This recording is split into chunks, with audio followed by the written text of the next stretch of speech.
Gaultier's Gambit, A Tale of Dark Deceit, by Bertrand T. Chapter 2, Departure. Part 2, Gaultier and Agilbert. The sun dipped low in the sky, casting long shadows that stretched like dark fingers across the worn cobblestones of the monastery. Agilbert, the abbot's trusted monk, found himself waiting in Gaultier's Spartan cell, a small room that spoke volumes about the man who occupied it. The sparse furnishings and simple cot told the story of a man who sought redemption in austerity, a far cry from the life he'd led before taking the cloth. Agilbert had ridden hard to reach Gaultier, the man who had once been both his enemy and his ally. He understood that Gaultier tried to leave his past behind, but the abbot's sake and the monastery's survival hinged on the skills he'd honed in the shadows. As he waited, Agilbert couldn't shake the feeling that they were being watched, that unseen eyes were tracking their every move. The door creaked open, and Gaultier stepped into the dimly lit room, his face as worn and weathered as the ancient walls that surrounded them. His eyes narrowed when they fell on Agilbert, and his hand strayed towards the hilt of the dagger that hung at his side. "Easy, Gaultier," Agilbert said, his voice as smooth as velvet and as sharp as a razor's edge. "I'm here on behalf of the abbot of Saint-Germain-des-Prés. We need your help." Gaultier's hand fell away from his weapon, but his eyes remained guarded. "I left that life behind, Agilbert," he said, his voice like gravel underfoot. "I ain't going back. The monastery's existence, and probably much more, is at stake," Agilbert insisted, his words piercing the air like a well-aimed arrow. "We need your knowledge to save it from the forces that threaten to tear it apart. The very lives not only of the abbot depend on it. He asked me to give you this letter." Gaultier took the letter and read it, his resolve wavering like a candle in the wind. The ghosts of his past haunted him, but the thought of losing the one man he'd ever called his friend was too much to bear. With a heavy sigh, he finally agreed to take on the task, vowing to recover the relic of Saint-Germain-des-Prés and bring the thieves to justice. As they prepared to leave the monastery, a small, sinister monk watched them from the shadows.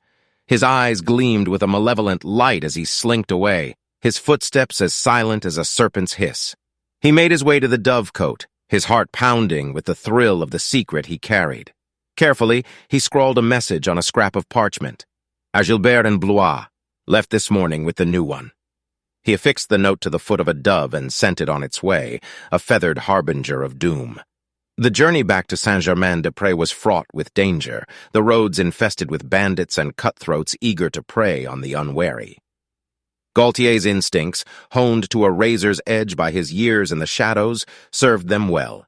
He could scent an ambush like a bloodhound on the scent, steering them clear of peril with a few well-chosen words and a keen eye, but even Gaultier's skills couldn't keep them safe forever. As they rounded a bend in the road, a group of bandits burst from the underbrush, their weapons glinting in the fading light. Agilbert's heart raced like a thoroughbred, but his voice was as steady as the stone walls of the monastery. "Stand down, scum!"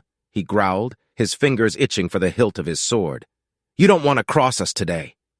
The bandits laughed, their voices like the cawing of crows. "You got a big mouth for a man of the cloth," their leader sneered, a wicked grin splitting his scarred face. "Let's see if it's as sharp as your blade." Agilbert knew that words alone wouldn't save them now. With a swift, fluid motion, he drew his sword, its steel singing as it slid free of its scabbard. Gaultier followed suit, the two men standing back to back as they faced their foes. The bandits came at them like a pack of rabid dogs, their eyes filled with bloodlust and their blades flashing like lightning. Agilbert parried a blow that would have opened his throat, the impact sending a shockwave through his arm. He countered with a swift cut, his sword biting deep into his attacker's flesh. Gaultier moved like a dancer in the thick of the fray, his blade a blur as it found its way past defenses and cut down foes. The bandits soon learned that they had bitten off more than they could chew, their numbers dwindling with each passing moment. But even as they fought with the skill of hardened warriors, Agilbert couldn't shake the feeling that they were being watched. It was as though a malevolent gaze followed their every move, waiting for the right moment to strike. With a final, desperate cry, the last of the bandits fell, his life's blood spilling out onto the dusty road. Agilbert and Gaultier stood among the fallen, their breath coming in ragged gasps as they surveyed the carnage they had wrought. "Someone's been watching us, Gaultier," Agilbert said, his voice a low growl. "I can feel it in my bones."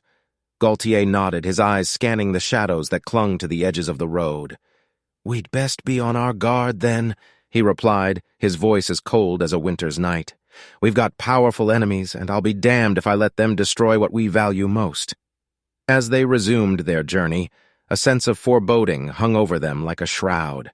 The unseen eyes that had tracked their every move continued to watch, biding their time, waiting for the perfect moment to strike. Agilbert and Gaultier knew that the road ahead would be fraught with danger, but they were prepared to walk it side by side until the shadows were vanquished and the light of hope shone once more on Saint-Germain-des-Prés. You want to know how the story develops? Subscribe now.